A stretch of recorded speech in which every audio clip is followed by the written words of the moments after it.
Da questa prestazione sinceramente dico la verità, non sto esagerando, salverei poco perché noi non siamo questo. Abbiamo fatto prestazioni molto buone, prestazioni mediocri e poi bruttissime prestazioni come quella di oggi che abbiamo fatto anche a Villorba, devo dire, per altre motivazioni, però sono state due partite in cui non siamo stati bravi. Ma io non sono d'accordo sul fatto che si è vista una bella Fenice, si è vista una Fenice molto, molto timorosa, poco brillante, incerta, non equilibrata in certi momenti. Diciamo che secondo me non è stata una bella Fenice.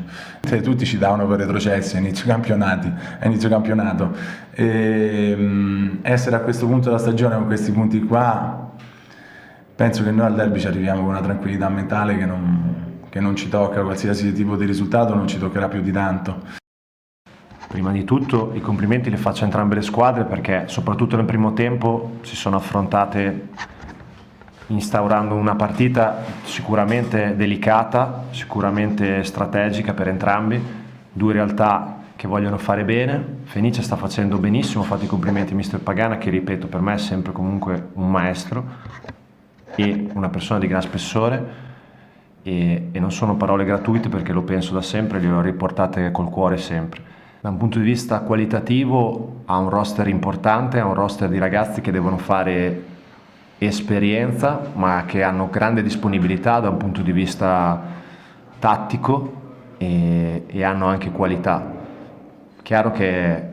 sono partite difficili da interpretare, noi stessi abbiamo lasciato qualche situazione che ci ha penalizzato e i giovani peccano da un punto di vista spesso e volentieri nelle interpretazioni dei tempi e dei modi dove entrambi abbiamo mancato. Noi siamo stati penalizzati maggiormente negli capitoli precedenti, vedi la trasferta di sabato scorso, mentre Fenice probabilmente ha lasciato qualcosa in più oggi. Più che l'attenzione a Mendes e Garbin, secondo me quello che ci ha mantenuto in vita in questo percorso difficile di assenze e di defezioni è stato Andrea Cavina, Chicco, che nonostante un infortunio importante e con dolore, e ve lo posso garantire, ha tenuto veramente una prestazione importante, di qualità anche, e non soltanto oggi, perché nonostante le sconfitte comunque il suo impegno e di un osso importante della squadra a partire dal capitano così come del portiere c'è stato sempre in queste partite, con degli errori sicuramente anche da parte del mister, però c'è stato sempre comunque un asse che ha tenuto su,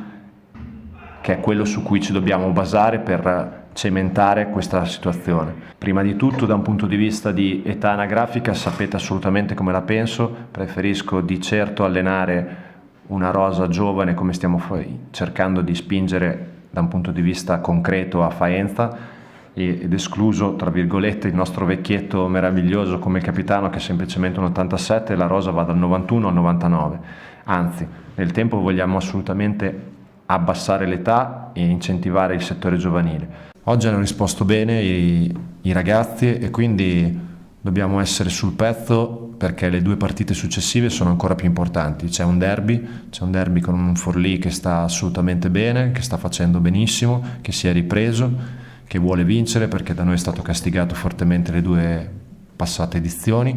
e quindi assolutamente voglio mantenere questo grado di attenzione e di concentrazione. E poi c'è la chiusura il 17 in casa con il Trento, che sappiamo che nonostante la posizione in classifica, se andremo ad affrontare senza la giusta mentalità può crearci dei problemi.